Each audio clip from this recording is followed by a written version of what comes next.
सभी योग प्रेमियों को मेरा नमस्कार। मित्रों, आप सभी लोगों का स्वागत है।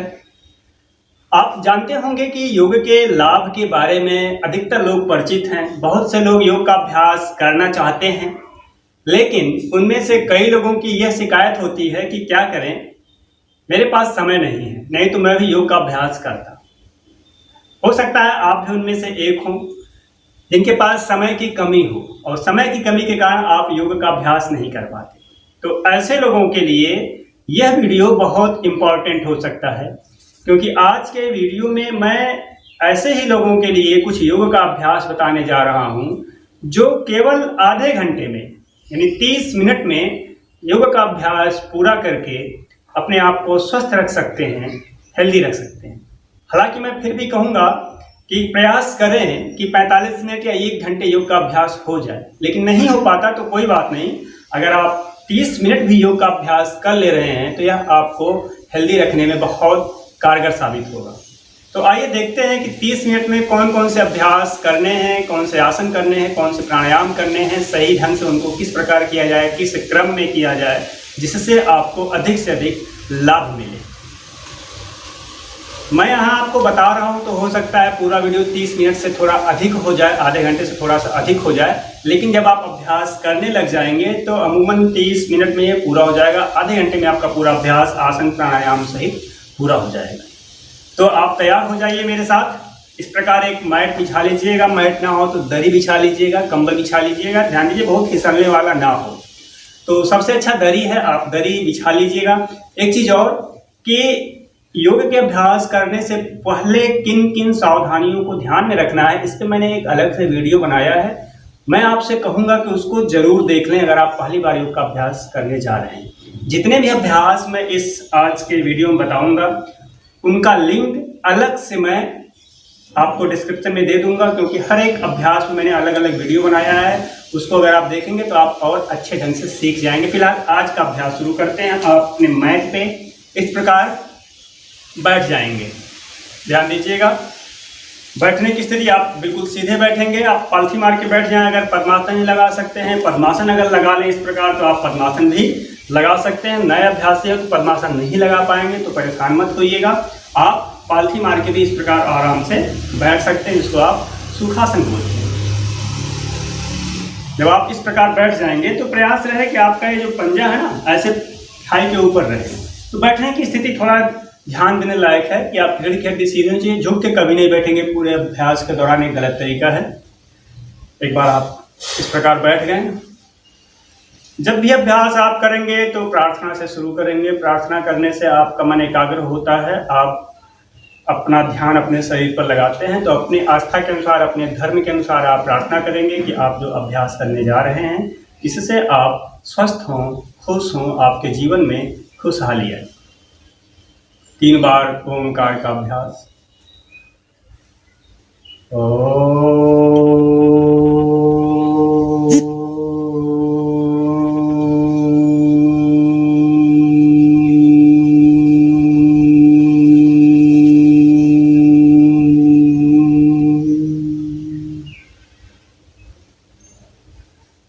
इस प्रकार आप कम से कम 3 बार ओंकार का अभ्यास करेंगे। उसके बाद आप प्रार्थना करेंगे।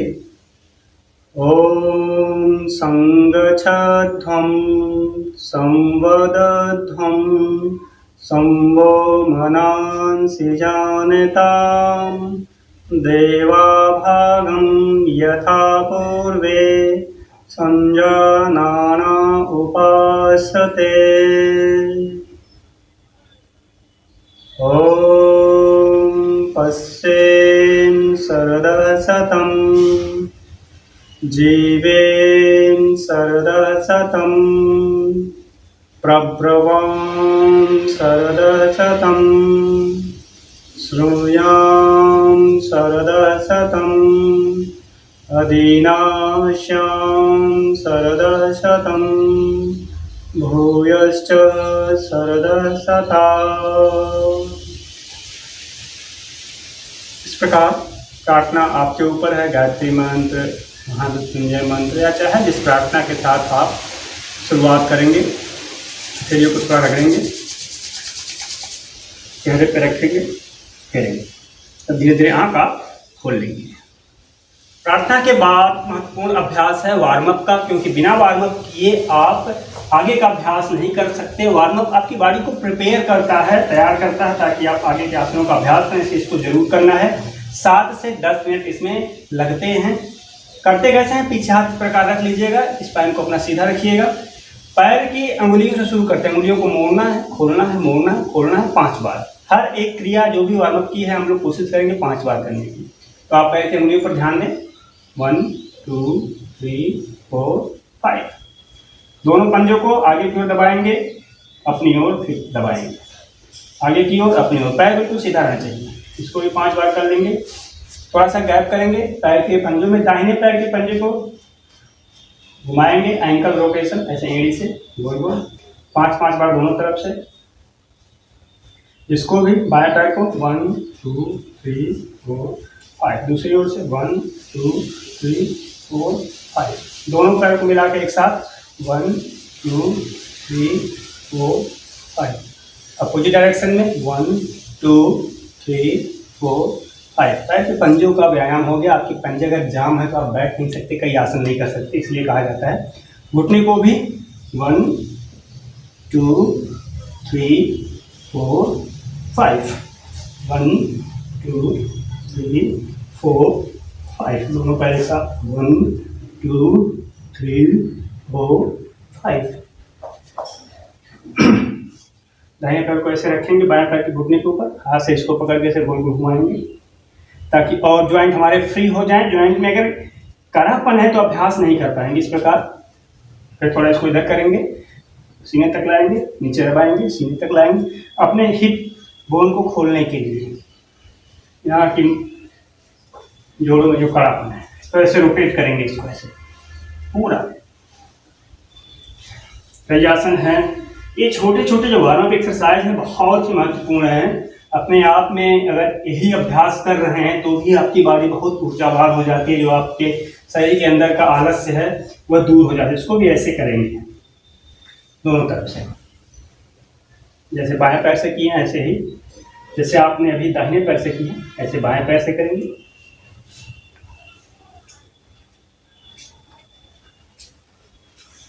देखिएगा एक पूरा घुमाना है ऐसे, ये आपका इस ज्वाइंट को खोलेगा। इसको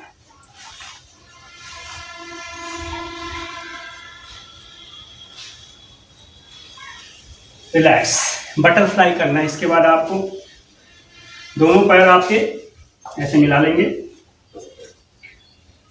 पैर के पंजों को पकड़ेंगे इसको ऐसे। अगर आप नया अभ्यासी हैं तो नीचे तक नहीं जाएगा, बहुत लोगों के से ऊपर ही रहता है। कोई बात नहीं, धीरे धीरे अभ्यास आप करिएगा, आप आगे करने लगेंगे, इससे आपका एक फ्री हो जाएगा। हाथ से भी थोड़ा इसको प्रेस कर सकते हैं। ये हमारा पैर का पूरा होगा। हाथ का भी जैसे जैसे पैर का किए हैं ऐसे ही हाथ की उंगलियों को 5 बार खोलेंगे, ऐसे कलाई को हम ऐसे पूरा नीचे दबाते हैं, फिर अपनी ओर से खींचते हैं, नीचे दबाएंगे, अपनी ओर खींचेंगे, ऐसे करना है। रोटेट करेंगे 1 2 3 4 5। दूसरी तरफ से 1 2 3 4 5। एल्बो बेंडिंग, कोहनी नमन, कोहनी से ऐसे मोड़ते हैं साइड से। इतना ही कर लेते हैं तो आप अपने आप को चार्ज महसूस करते हैं, जैसे आपके अंदर ऊर्जा आ गई। ऊपर सांस भरेंगे, सांस बाहर। इसको कम से कम 10 बार कीजिएगा।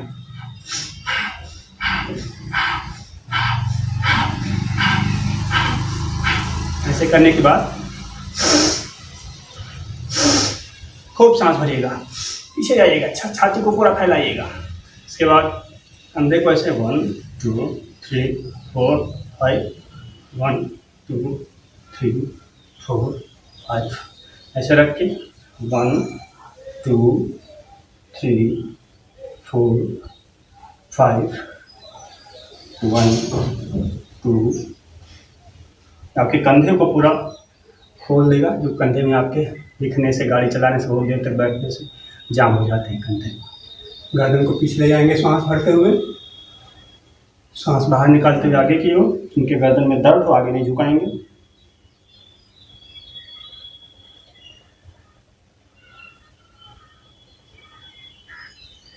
3 बार मैं कर रहा हूँ साइड में ऐसे, फिर साइड बेंडिंग। आपकी गर्दन की मांसपेशियों को स्ट्रांग करेगा। फिर ट्विस्ट,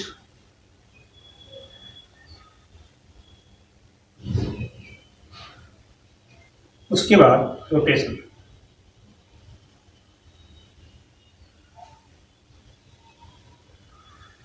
दोनों तरफ से बहुत झटके से मत करिएगा, आराम से करिएगा गर्दन का, आराम, रिलैक्स। ये आपके गर्दन का व्यायाम हुआ।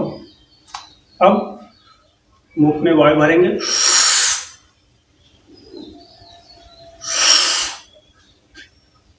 गाल को फुलाना है। 3-4 बार ऐसे करने के बाद दोनों पैर को आप फैलाएंगे, जितना फैला सकते हैं। दाहिने हाथ से बाएं पैर का अंगूठा, बाएं हाथ से दाहिने पैर का अंगूठा, पीछे ऐसे घूम के देखेंगे। आपके स्पाइन के लिए बहुत अच्छा है। आपकी स्पाइन में यानी रीढ़ की हड्डी में जो थोड़ा कड़ापन है, जाम है, वो ठीक हो जाएगा। नए लोग थोड़ा नहीं छू पाएंगे, तो ऐसे ही करिएगा अगर आप नए अभ्यासी हैं। अदरवाइज छूने की कोशिश करिएगा, जो हाथ पीछे जाए उसको देखने की कोशिश ऐसे करिएगा। ये हो गया। चक्की चलाने से चक्की चलाना है, दोनों हाथ को ऐसे सीधा रखते हुए आगे की ओर झुकना है, फिर दोनों तरफ से कर लेना है ऐसे। रिलैक्स, पट्टी मार लीजिएगा, हाथ इधर रखिएगा।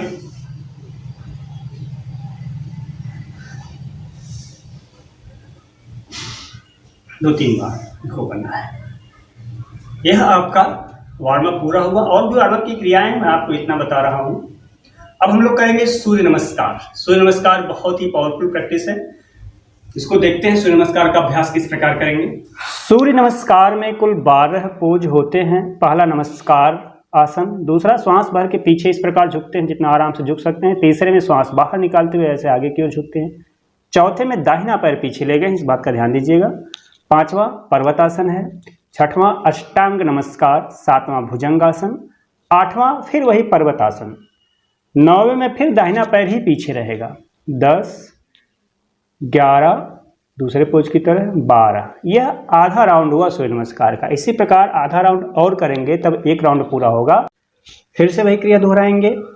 1, 2, 3। चौथे में इस बार बाएं पैर को हम पीछे ले गए हैं। 5, 6, 7, 8, 9, 10, 11 और 12। इस प्रकार 1 राउंड सूर्य नमस्कार का पूरा हुआ। आप 3 राउंड करेंगे, 1 राउंड और करके देखिए। पहला नमस्कार आसन है, दूसरा हस्त उत्थान आसन, तीसरा पाद हस्तासन, चौथा अश्व संचालन, 5वां पर्वतासन, 6वां अष्टांग नमस्कार, 7वां भुजंगासन। बेसिकली यही 7 पोज हैं, बाद में दोहराते हैं। 8वां पोज 5वें पोज की तरह, ये 9वां पोज चौथे पोज की तरह, 10वां तीसरे की तरह, 11वां दूसरे पोज की तरह और 12वां पहले पोज की तरह। एक बार और कर लेंगे आधा राउंड तो दूसरा राउंड पूरा हो जाएगा। सूर्य नमस्कार का मैंने डिटेल में वीडियो बनाया है, लिंक मैं डिस्क्रिप्शन में दे दूंगा, आप वहां से और विस्तार से सीख सकते हैं। यह अपने आप में एक पूर्ण व्यायाम माना जाता है क्योंकि इसमें अधिकांश शरीर के अंग और सभी जोड़ शामिल होते हैं, सबका व्यायाम हो जाता है। इसीलिए सूर्य नमस्कार का अभ्यास अपनी क्षमता के अनुसार जरूर करें। शुरू में आप 1-2 राउंड अभ्यास करें, धीरे धीरे आप अभ्यास अपने समय के अनुसार और शारीरिक क्षमता के अनुसार बढ़ा सकते हैं। सूर्य नमस्कार करने के बाद सांस की गति तेज हो जाती है, रक्त संचार तेज हो जाता है, धड़कन तेज हो जाती है। इसलिए शवासन का अभ्यास कुछ क्षण के लिए जरूर करें जिससे आपको शरीर को विश्राम मिल जाए और पुनः आगे के अभ्यास के लिए आप तैयार हो जाएं। शवासन योग का बहुत उपयोगी अभ्यास है। इसमें पूरे शरीर और मन को विश्राम मिलता है। कभी भी आपका शरीर थक जाए तो शवासन का अभ्यास कर लेने से नई ताजगी आ जाती है। पूरे शरीर को इसमें शिथिल कर देना है। शव जैसा कि नाम ही है इसका, एक मृत व्यक्ति के समान शरीर को निढाल छोड़ देना है। किसी भी अंग पे कोई नियंत्रण ना रहे, पूरी शिथिलता शरीर में रहे। दोनों हाथ दोनों पैर को एकदम ढीला छोड़ देंगे। गर्दन, कंधे, चेहरे पर कोई तनाव ना हो। श्वास सामान्य गति से आए और जाए। पेट और पीठ की मांसपेशियां, नितंब की मांसपेशियां सीने की मांसपेशियां एकदम शांत शिथिल, जैसे आप बिल्कुल बेजान पड़े हुए हैं, निर्जीव वस्तु की तरह। इस प्रकार आप शवासन का अभ्यास जब कर लेते हैं तो आपकी दिल की धड़कन सामान्य हो जाती है, जो श्वास की गति तेज चल रही है वह भी सामान्य हो जाती है और आप आगे के अभ्यास के लिए फिर से नई ऊर्जा प्राप्त करते हैं। इससे मानसिक तनाव, चिंता भी कम होता है। अगला अभ्यास है सुप्त उदर कर्षण आसन। इसमें आपको स्पाइन ट्विस्ट करना है। हथेली को इस प्रकार आप आपस में उंगलियों को फंसा सकते हैं, ऐसे सिर के नीचे रख सकते हैं, या आप चाहे तो इस प्रकार इसको फैला भी सकते हैं। अब इसमें करना क्या है, दोनों पैर को घुटने से मोड़ेंगे, एड़ी को नितंब से लगाएंगे। पूरे अभ्यास के दौरान दोनों घुटना और पंजे आपस में सटे रहेंगे। आप बाईं ओर ले जाएंगे दोनों पैर को, घुटने को, और दाहिनी ओर ले जाएंगे गर्दन को। आप हाथ को पीछे ले जा सकते हैं, ऐसे श्वास बाहर निकालते हुए ऐसे जाएंगे। यहाँ आप कुछ देर रुकेंगे, 2-3 सेकंड तक धीरे धीरे श्वास लेते हुए वापस आएंगे। फिर दाहिनी ओर दोनों घुटने को ले जाएंगे एक साथ और गर्दन को, सिर को बांधेंगे। आपकी रीढ़ की हड्डी में ऐसे एक मोड़ पैदा होगा, जैसे ट्विस्ट हो रहा है, उस पर ध्यान देंगे। ऐसे ही आप 2 बार कर लेंगे।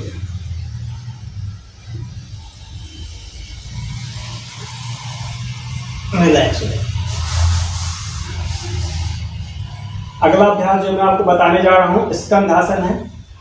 जो लोग चक्रासन का अभ्यास कर पाए चक्रासन का अभ्यास कर सकते हैं, जो लोग चक्रासन का अभ्यास नहीं कर पाएंगे वो लोग स्कंधासन का अभ्यास करेंगे। स्कंधासन के लिए दोनों पैर को घुटने से ऐसे मोड़ेंगे, पैर के पंजों में इस बार गैप रखेंगे। अब सांस भर के कमर को ऐसे उठाना है। आप हथेली से इस पे यहाँ सपोर्ट भी दे सकते हैं, नीचे जितना को उठा सकते हैं पर कंधा नहीं उठेगा।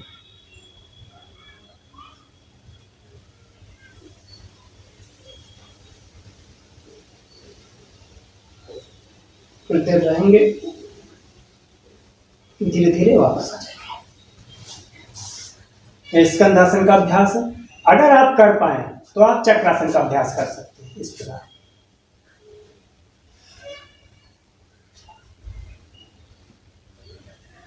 कुछ देर इसमें रुकेंगे।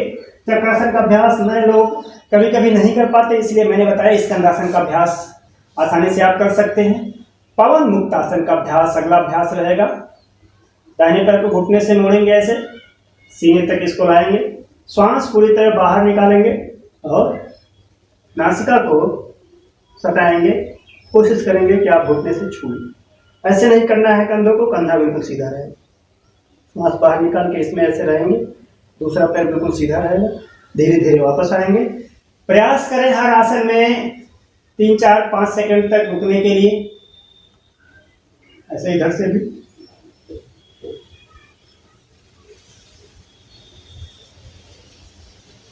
दोनों पैरों को मिलाकर एक साथ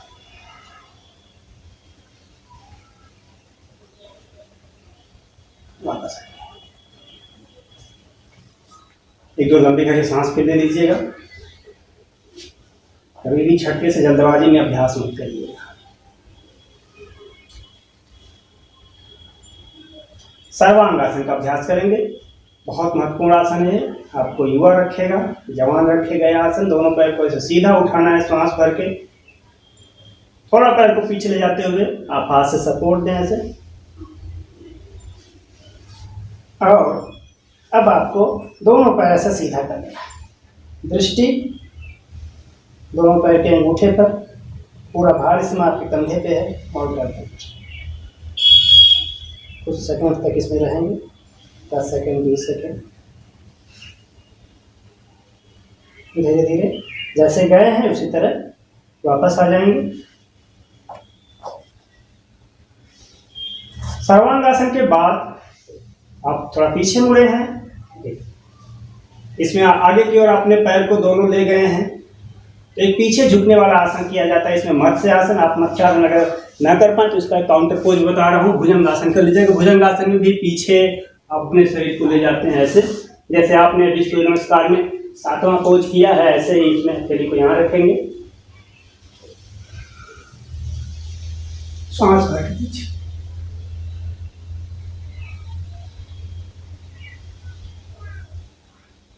धीरे धीरे वापस आइए। एक दो लंबी गहरी सांस लीजिए रिलैक्स होने के लिए। जब भी कभी सांस की गति तेज हो जाए, थकावट हो जाए योग का अभ्यास करते समय, तो ऐसे ही कुछ देर रुक जाते हैं, सांस लेते हैं लंबी गहरी, आपके शरीर जब तक सामान्य न हो जाए।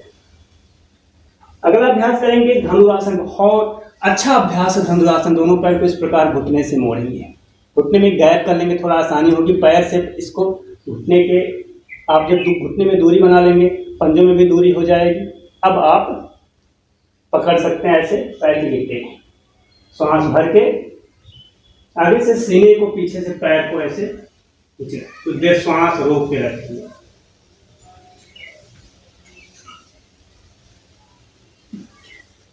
धीरे धीरे वापस आ जाएंगे।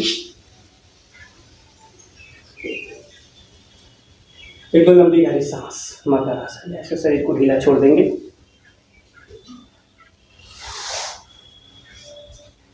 आराम से उठ के आप बैठ जाएंगे।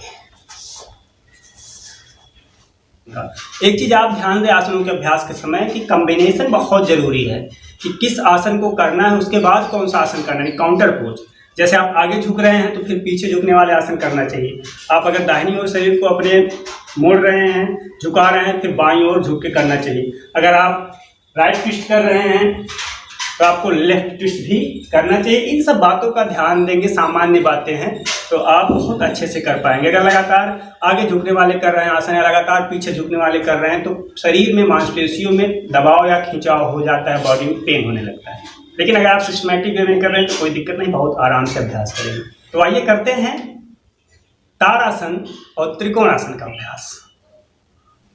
ताड़ासन के लिए पैर के पंजों में 10-15 सेंटीमीटर का गैप कर सकते हैं, सटा के भी रख सकते हैं। हाथ को इस प्रकार समांतर रखते हुए हथेली को उल्टा करेंगे, उंगलियों को आपस में फंसाते हैं और इस प्रकार फंसा के हथेली ऐसे उल्टा करके पूरे शरीर को खींचते हैं। पूरा शरीर उठ जाता है, पैर के पंजों के बल शरीर का भार रहता है। पीछे से इस प्रकार स्थिति रहती है, देखें आप, एड़ी उठी रहेगी। पैर में इतना गैप न करके आप गैप कम भी कर सकते हैं।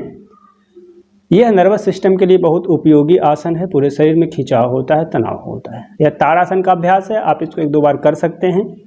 अब त्रिकोणासन का अभ्यास करेंगे। त्रिकोणासन करने के लिए इस प्रकार पैरों में 2 से 2.5 फीट की दूरी, हाथ को समानांतर, दाहिनी ओर झुकना है तो दाहिने पैर के पंजों को इस प्रकार सीधा कर लेंगे और श्वास बाहर निकालते हुए इस प्रकार झुकेंगे। गर्दन घुमा के हथेली को देखेंगे। कुछ सेकंड तक रुकने के बाद धीरे धीरे सामान्य अवस्था में आएंगे बीच में, और यही क्रिया हम बाएं तरफ से भी दोहराएंगे। अब बाएं पैर के पंजे को इस प्रकार सीधा कर लेंगे, ऐसे झुकेंगे। आप बाएं पैर के घुटने को थोड़ा सा मोड़ भी सकते हैं और सीधा भी रख सकते हैं, और चाहें तो आप जो हाथ ऊपर सीधा है इसको अपने कान से भी सटा सकते हैं। इससे आप और कमर में खिंचाव महसूस करेंगे। तो कमर में जो खिंचाव है उस पर महसूस करेंगे, एक तरफ दबाव एक तरफ खिंचाव पड़ता है। धीरे से सामान्य अवस्था में आ जाएंगे। यह त्रिकोणासन का अभ्यास हुआ। सामान्य अवस्था में 1-2 लंबी गहरी सांस लेंगे। तो अभी आपने ताड़ासन और त्रिकोणासन का अभ्यास किया। अब एक आसन और करेंगे, वक्रासन। ये हमारे स्पाइन को ट्विस्ट करता है, रीढ़ की हड्डी को मोड़ता है, ऐसे घुमाता है अपनी जगह पे। हर प्रकार के आसन आपने किए हैं, आगे झुकने वाले किए हैं, पीछे झुकने वाले किए हैं, ऊपर खिंचाव वाले किए हैं, दाहिने और बाएं झुकने वाले किए हैं। अब ट्विस्ट वाले आसन करेंगे। एक आसन को जरूर इंक्लूड करें, मैं बता रहा हूँ। सबसे आसान आसन वक्रासन है। ऐसे दोनों पैर को आप फैलाएंगे, दाहिने पैर को उठाना है, आप बाएं पैर को भी उठा सकते हैं। अभी दोनों तरफ से हम लोग करेंगे और इसको आप अपने बाएं पैर के घुटने के बगल में बाहर की ओर रख लेंगे ऐसे। ठीक है, ध्यान दीजिएगा, कई बार लोग इसमें उल्टा कर लेते हैं। अब आपका दाहिना पैर उठा है तो बाएं हाथ ऐसे उठाइएगा और शरीर को ऐसे मोड़िएगा और इसको ऐसे बाहर से इसको लॉक कर लीजिएगा ऐसे। और ऐसे आप, अगर आपकी शरीर में ज़्यादा फ्लेक्सिबिलिटी हो तो आप इसको ऐसे पकड़ सकते हैं बाहर से लॉक करके। कुछ लोग ऐसे पकड़ते हैं, ये गलत है, ये शॉर्टकट है, इससे आपकी बॉडी में ट्विस्ट नहीं होगा। इसीलिए स्पाइन को सीधा रखते हुए हाथ को ऐसे घुमा उठाइएगा, पूरा शरीर को घुमा लीजिएगा, बाहर से ऐसे ट्विस्ट करिएगा, ऐसे आपकी रीढ़ की हड्डी में जो कड़ापन है दूर हो जाए। इससे पीठ दर्द, कमर दर्द में भी लाभ मिलता है। अगर आप इतना नहीं कर पा रहे हैं तो ऐसे कर लीजिएगा, या ऐसे कर सकते हैं, आसान ये भी ऐसे भी कर सकते हैं। कुछ लोग नहीं कर पाएंगे अगर उसको ऐसे कर लीजिएगा। हर आसन का एडवांस पोज है और उसका सरल पोज है, यानी सरल तरीका भी है, आसान तरीका भी। ऐसे या बाएं पैर से करेंगे। इस बार हम दाहिने पैर को सीधा रखेंगे, बाएं पैर को इसको यहाँ रखेंगे। और अब ध्यान दीजिए, आपने बायां पैर उठाया है तो हाथ आपका दाहिना वाला उठेगा और बाहर से लॉक करना है। ऐसे ऐसे नहीं पकड़ना है, बाहर से ऐसे लॉक करना है। स्पाइन आपकी झुक के नहीं करना है, स्पाइन आपकी सीधी रहेगी ऐसे। अब देखिए, ऐसे भी आप कर सकते हैं। अगर इसको यहाँ पकड़ पा रहे हैं तो पकड़ लीजिएगा ऐसे, स्पाइन सीधी,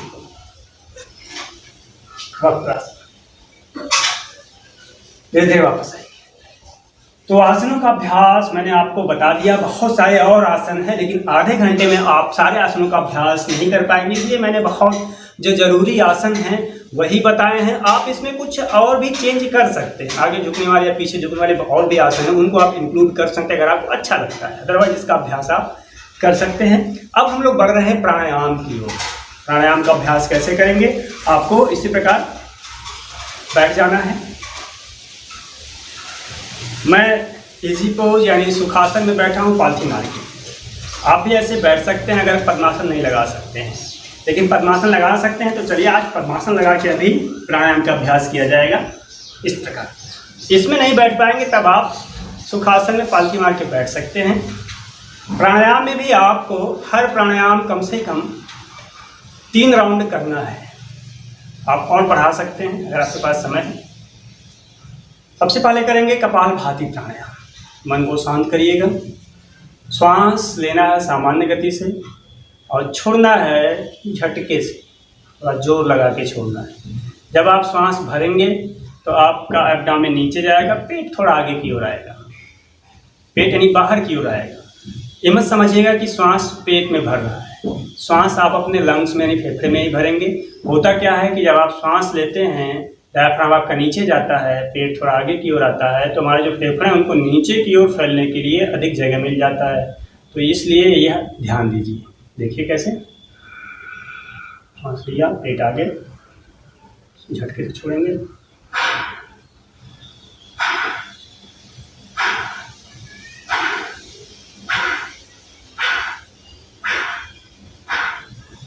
एक बार में कम से कम 15 बार।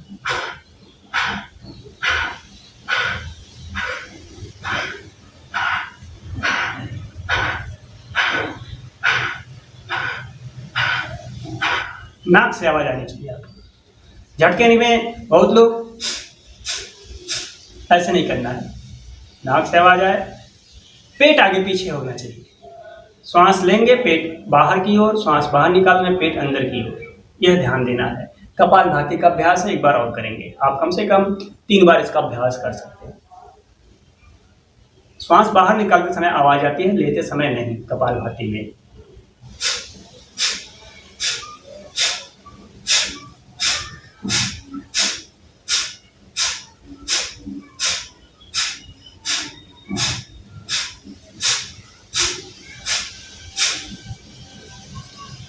आखिर में लंबे गहरे श्वास लेंगे और फिर धीरे धीरे श्वास को बाहर निकालेंगे।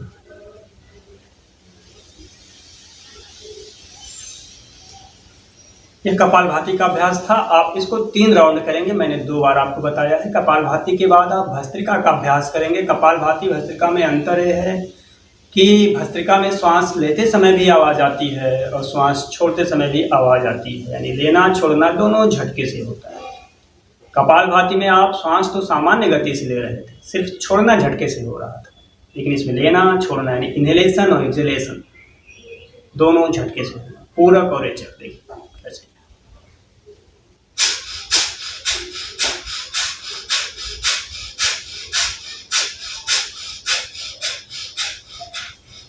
चेहरे पे कोई तनाव ना हो, बिल्कुल आराम शांत, चेहरे पर आपके बिल्कुल शांति होनी चाहिए। ऐसा नहीं चेहरा बिगाड़ के नहीं करना है। बहुत लोग ऐसे कर लेते हैं, बहुत तनाव में, तनाव नहीं होना चाहिए।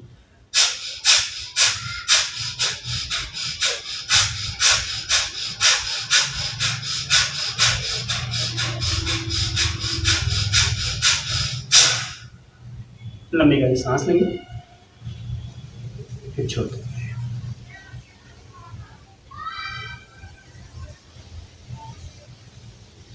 भस्त्रिका प्राणायाम भी आप कम से कम 3 राउंड करेंगे। हर राउंड में कम से कम 20 बार आगे पीछे झटका लेना है, कम से कम 15 या 20 बार। अगर आप थक जा रहे हैं तो आप 10 बार भी कर सकते हैं। एक बात का ध्यान हमेशा रखिएगा, अपने शरीर की क्षमता के अनुसार योग का अभ्यास करिए।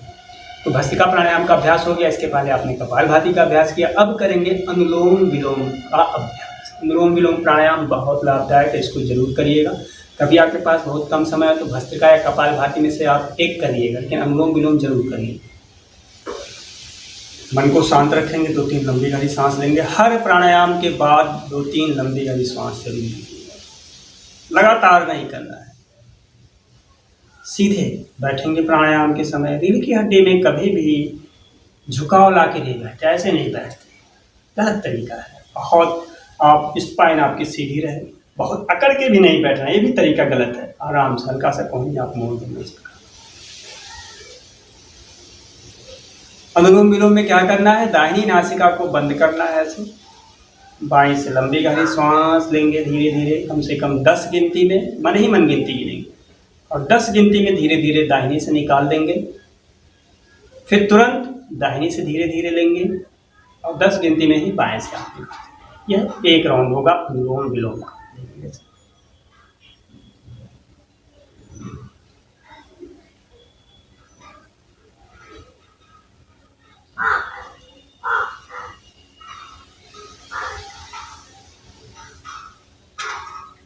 निकाल दिए 10 गिनती में, फिर 10 गिनती में लीजिए अंदर,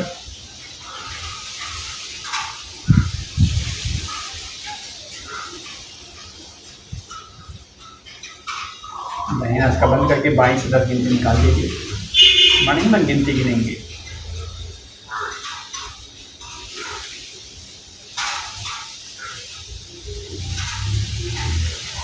एक राउंड हुआ, यानी बाएं से लिया, दाहिने से निकाला, दाहिने से लिया, बाएं से निकाला, एक राउंड हुआ। बाएं से ही शुरुआत करेंगे, बाएं पे ही खत्म करते हैं।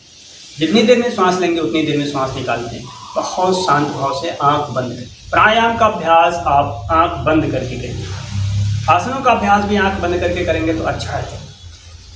एक बार और करेंगे अनुलोम विलोम प्राणायाम का अभ्यास। दाहिनी नासिका को बंद करेंगे, बाएं से धीरे धीरे सांस।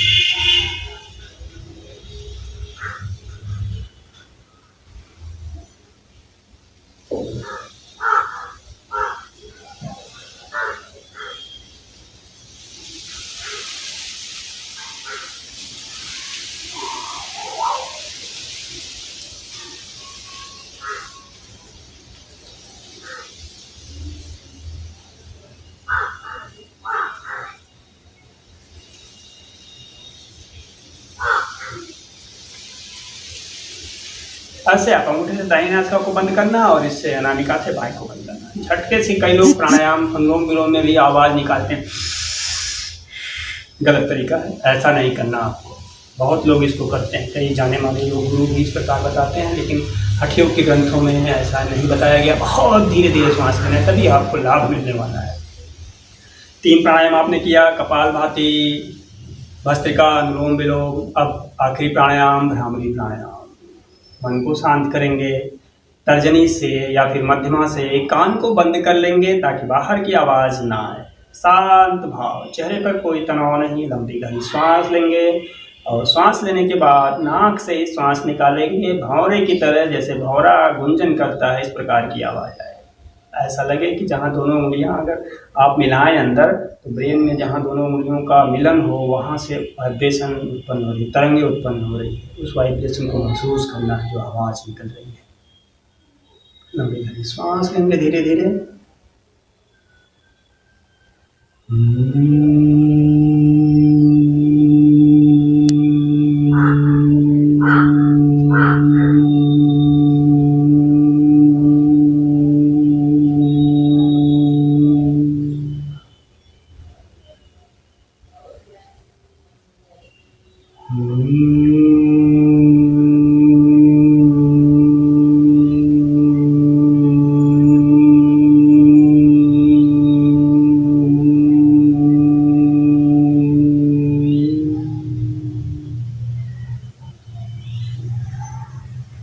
ऐसे ही आप कम से कम 3 बार करेंगे जरूर।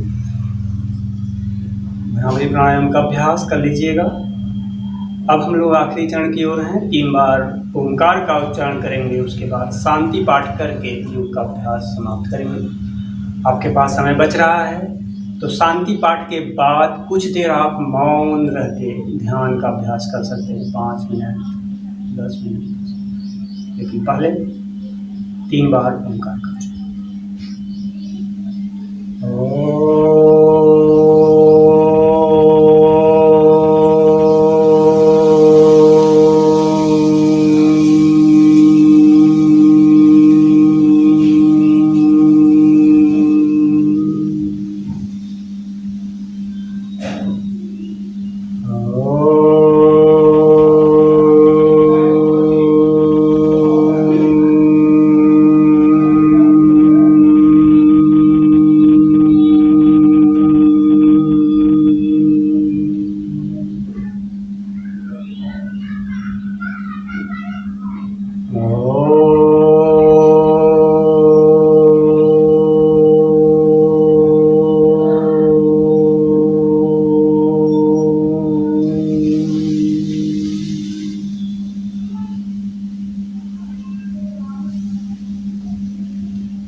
सर्वे भवन्तु सुखिनः, सर्वे सन्तु निरामयाः, सर्वे भद्राणि पश्यन्तु, मा कश्चित् दुःखभाग् भवेत्। ॐ शान्ति शान्ति शान्तिः।